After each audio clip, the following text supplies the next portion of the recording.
श्री परमात्मने नमः। अथ श्रीमद्भगवद्गीता अथ पंचदशोऽध्यायः पुरुषोत्तमयोगः। श्रीभगवानुवाच ऊर्ध्वमूलमधःशाखम् अश्वत्थं प्राहुरव्ययं छन्दांसि यस्य पर्णानि यस्तं वेद स वेदवित् अधश्चोर्ध्वं प्रसृतास्तस्य शाखा गुणप्रवृद्धा विषयप्रवालाः अधश्च मूलान्यनुसन्ततानि कर्मानुबन्धीनि मनुष्यलोके न रूपमस्येह तथोपलभ्यते नान्तो न चादिर्न च सम्प्रतिष्ठा अश्वत्थमेनं सुविरूढमूलम् असङ्गशस्त्रेण दृढेन चित्वा ततः पदं तत्परिमार्गितव्यं यस्मिन् गता न निवर्तन्ति भूयः तमेव चाद्यं पुरुषं प्रपद्ये यतः प्रवृत्तिः प्रसृता पुराणी निर्माणमोहा जितसङ्गदोषाः अध्यात्मनित्याः विनिवृत्तकामाः द्वन्द्वैर्विमुक्ताः सुखदुःखसंज्ञैः गच्छन्त्वमूढाः पदमव्ययं तत् न तद्भासयते सूर्यो न शशाङ्को न पावकः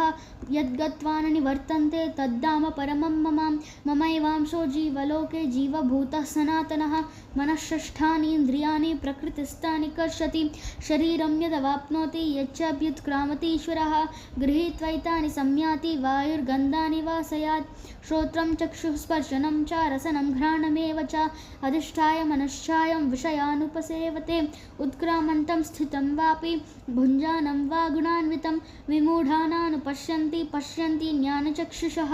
यतन्तो योगिनश्चैनं पश्यन्त्यात्मन्यवस्थितं यतन्तोऽप्यकृतात्मानो नैनं पश्यन्त्यचेतसः यदादित्यगतं तेजः जगद्भासयतेऽखिलं यच्चन्द्रमसि यच्चाग्नौ तत्तेजो विद्धि मामकं गामाविश्य च भूतानि धारयाम्यहमोजसा पुष्णामि चौषधीः सर्वाः सोमो भूत्वा रसात्मकः अहं वैश्वानरो भूत्वा प्राणिनां देहमाश्रितः प्राणापानसमायुक्तः पचाम्यन्नं चतुर्विधं सर्वस्य चाहं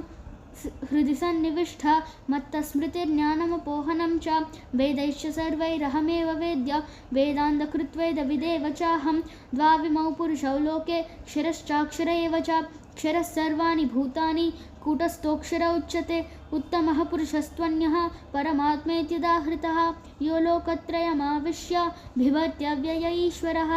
यस्मात् क्षरमतीतोऽहम् अक्षरादपि चोत्तमः अतोऽस्मि लोके वेदे च प्रतितः पुरुषोत्तमः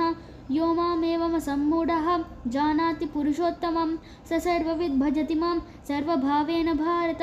इति गुह्यतमं शास्त्रम् इदमुक्तं मया नघ एतद्बुद्ध्वा बुद्धिमान् स्यात् कृतकृत्यश्च भारत। ओं तत्सदिति श्रीमद्भगवद्गीतासु उपनिषत्सु ब्रह्मविद्यायां योगशास्त्रे श्रीकृष्णार्जुनसंवादे पुरुषोत्तमयोगो नाम पंचदशोऽध्यायः।